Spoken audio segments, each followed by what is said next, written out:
샬롬. 오늘도 하나님 말씀 앞에 나오신 여러분 환영합니다. 우리 함께 기도하겠습니다. 하나님, 오늘도 우리에게 귀한 말씀 주시니 감사합니다. 이 말씀을 우리가 듣고 읽고 묵상할 때 우리의 영혼이 깨달을 수 있게 해주시고, 말씀을 순종할 수 있게 해주시고, 또 말씀을 간직하고 잊지 아니하도록 도와주시옵소서. 그래서 오늘 하루도 하나님과 동행할 수 있는 우리가 되게 하여 주시옵소서. 예수님의 이름으로 기도했습니다. 아멘. 오늘 함께 살펴볼 말씀 사무엘상 23장 15절에서 29절, 사무엘상 23장 15절에서 29절까지 함께 살펴보도록 하겠습니다. 오늘도 우리 주 하나님을 찬양합니다. 오늘도 다윗의 나라가 광야에서 시작하고 있음을 함께 살펴보고자 합니다. 인간의 왕위 계승은 궁전에서 왕관을 수여하면서 대관식으로 이루어지죠. 그러나 하나님의 나라의 대관식, 특히 다윗의 대관식은 희생과 고난이라는 현장, 광야에서 하나님께 순종하면서 이루어지는 듯이 보입니다. 사울은 궁전에서 점점 왕으로서의 면모를 잃어가는 모습을 우리에게 계속 보여주고 있지만, 다윗은 광야에서 점점 왕다운 모습으로서 세워져 가고 있기 때문입니다. 15절에서 18절입니다. 다윗이 사울이 자기의 생명을 빼앗으려고 나온 것을 보았으므로 그가 십광야 수풀에 있었더니 사울의 아들 요나단이 일어나 수풀에 들어가서 다윗에게 이르러 그에게 하나님을 힘있게 의지하게 하였는데, 그 요나단이 그에게 이르기를 두려워하지 말라. 내 아버지 사울의 손이 네게 미치지 못할 것이요, 너는 이스라엘 왕이 되고 나는 네 다음이 될 것을 내 아버지 사울도 안다 하니라. 두 사람이 여호와 앞에서 언약하고 다윗은 수풀에 머물고 요나단은 자기 집으로 돌아가니라. 사울은 다윗을 죽이고 왕좌를 계속 이어가고 싶어합니다. 그러나 하나님의 뜻을 면밀하게 살피는 요나단은 사울의 뜻을 동행하지 아니하고 다윗에게로 나옵니다. 그리고 그에게 하나님의 나라가 세워질 섭리에 대해서 오히려 다윗에게 알려주며 권면을 하죠. 지난 20장에서 요나단과 헤어질 때보다 다윗의 처지는 더 심각한 상태였습니다. 그런 다윗에게 가서 다윗이 왕이 될 것이며 요나단은 그 다음 2인자가 될 것이다. 즉, 그 다음 왕도 아니라 다윗 아래 신하가 될 것임을 요나단은 다윗에게 말하며 동기부여와 하나님 나라의 비전을 제시해 줍니다. 여러분, 다윗도 물론 하나님 앞에서 놀랍게 쓰임받은 사람이죠. 그런데 지금 요나단의 희생과 헌신으로 다윗을 세워가고 있는 것을 여러분 잘 기억하시기 바랍니다. 특히 16절에서 요나단은 다윗에게 하나님을 힘있게 의지하게 하였다. 요나단이 그렇게 지금 다윗을 섬겨주고 있습니다. 여러분, 진정으로 사랑하는 것이 무엇일까요? 그가 필요한 물건이나 듣고 싶은 말들, 그러한 것들도 좋겠지만 가장 영혼을 사랑하는 방법은 하나님 앞에서 든든히 서 있을 수 있도록 돕고 중보하고 격려하며 권면하는 것일 겁니다. 그의 영혼이 되살아나게끔 하는 것이겠죠. 지금 요나단이 다윗 곁에서 그러한 역할을 해주고 있다는 겁니다.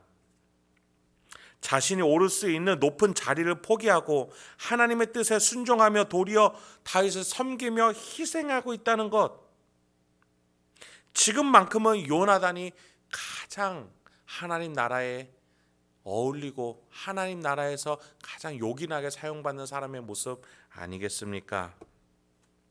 그의 심령 안에 왜 유혹이 없겠습니까? 갈등이 없겠습니까? 그러나 자신의 욕구와 탐욕보다 하나님의 섭리가 더 선명하고 믿어지니 다윗에게 이렇게 권면하는 것이지요. 왜 그게 믿어지겠습니까? 나 자신보다 하나님을 사랑하고 경외했기 때문이겠죠. 여러분, 우리의 실생활이 그러하길 소망합니다. 요나단과 같이 하나님을 경외하고 하나님께 가까이 나아가는 우리가 되길 소망합니다. 그리할 때 우리는 우리의 힘으로는 낮아질 수 없으나 하나님이 믿어지고 하나님을 향한 열정이 있으니 그 힘으로 우리는 낮아지고 섬겨지게 될 것입니다. 그러한 우리의 희생으로 하나님의 나라는 넓어지는 것입니다. 여러분, 그런 영적 시야를 우리가 가져야겠습니다. 내 눈앞에 있는 욕심과 탐욕을 앞에서 흔들리지 아니하고 나의 섬김과 희생으로 하나님의 나라가 확장돼 가는 것을 볼 수 있는, 그것을 믿으며 나아갈 수 있는 저 여러분이 되기 소망합니다. 계속해서 본문 보죠. 19절에서 23절입니다. 그때 10사람들이 기브야에 이르러 사울에게 나와 이르되 다윗이 우리와 함께 광야 남쪽 하길라산 숲을 요새에 숨지 아니하였나이까?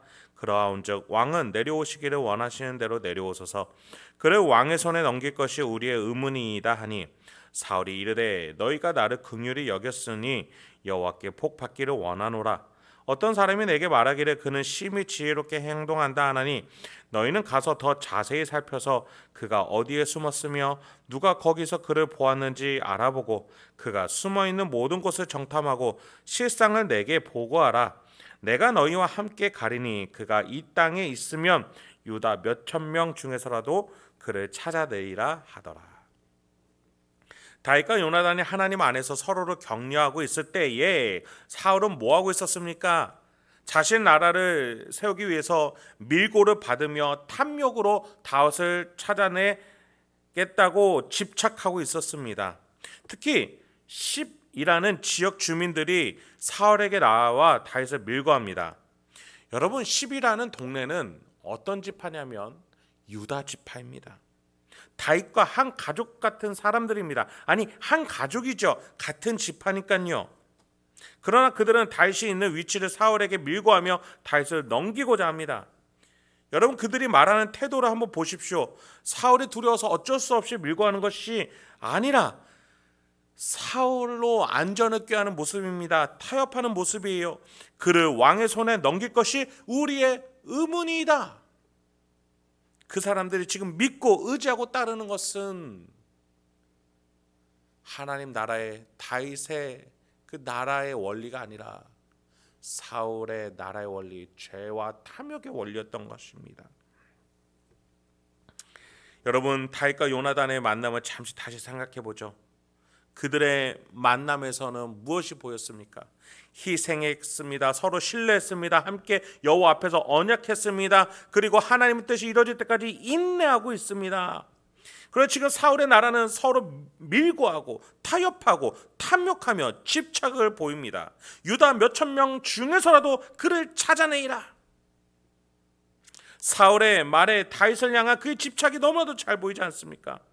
더 나아가 10사람들은 이것이 의무다라고 말하지만 결국 그들은 다윗의 무고함과 다윗과 함께 가족 지파라는 것을 안중에 없었음을 드러내고 있는 것 아닙니까?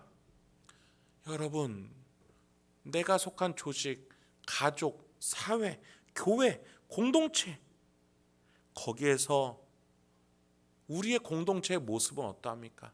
거기서 나의 모습은 어떠합니까? 하나님 나라의 성품이 드러나고 있습니까? 아니면 사울의 나라의 성품이 드러나고 있습니까? 계속해서 본문 살펴보죠. 24, 26절입니다. 그들이 일어나 사울보다 먼저 십으로 가니라. 다윗과 그의 사람들이 광야 남쪽 마온 광야 아라바에 있더니 사울과 그의 사람들이 찾으러 온 것을 어떤 사람이 다윗에게 아뢰매 이에 다윗이 바위로 내려가 마온 황무지에 있더니 사울이 듣고 마온 황무지로 다윗을 따라가서는 사울이 산 이쪽으로 가매 다윗과 그 사람들은 산 저쪽으로 가며 다윗이 사울을 두려워하여 급히 피하려 하였으니 이는 사울과 그의 사람들이 다윗과 그의 사람들을 애워싸고 잡으려 함이었더라. 10지역 사람들은 의욕에 차서 다윗을 잡으러 광야로 나아갑니다.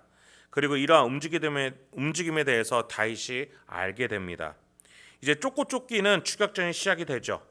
요나단을 통해 위로를 받고 하나님의 섭리에 대해서 확인한 다윗이라 할지라도 지금 당장 자신을 죽이려 하는 자들 앞에서 다윗은 두려워할 수밖에 없는 것이죠. 그런데 여러분, 다윗이 마냥 두려워하기만 했습니까? 그렇다면 그는 광야 생활을 포기하고 해외로 도망갔을 겁니다. 그러나 그는 하나님이 유대 땅에 있어야 될 것을 갓 선지자를 통해서 말씀하신 걸 기억하면서 도망가는 지역을 유대 땅을 벗어나지 않아요. 마온 광야, 아라바, 마온 황무지, 이쪽 산 저쪽 산 제한된 유대 땅 안에서 하나님 명령하신 사울을 피하지 아니하고 그 고난을 당하면서도 그 땅을 떠나지 않는 것이죠.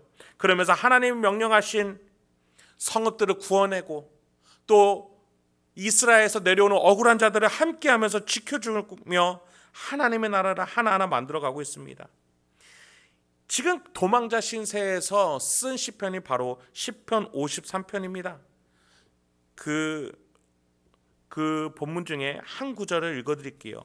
낯선 자들이 일어나 나를 치고 포악한 자들이 나의 생명을 수색하며 하나님을 자기 앞에 두지 아니하였음이니이다. 하나님 앞에서 이 고난을 감당하고 있는 다윗이 보기에 저들은 하나님 앞에 있지 아니하고 무고한 나를 잡으러 오는 자들이라는 명확한 기준이 있었다는 겁니다. 어떻게든 하나님 앞에서 살려는 그 다윗의 몸부림, 그 믿음, 신앙, 성경은 이 자가 하나님 나라에 어울리는 자다라고 우리에게 말해주고 있는 것입니다. 여러분의 삶 가운데서도 분명히 고난과 어려움이 있을 것입니다. 아니, 우리 인생이 천국에 도달할 때까지 고난이고 훈련인 것을 우리는 기억해야 합니다. 우리가 어떠한 자세로 살아가야겠습니까?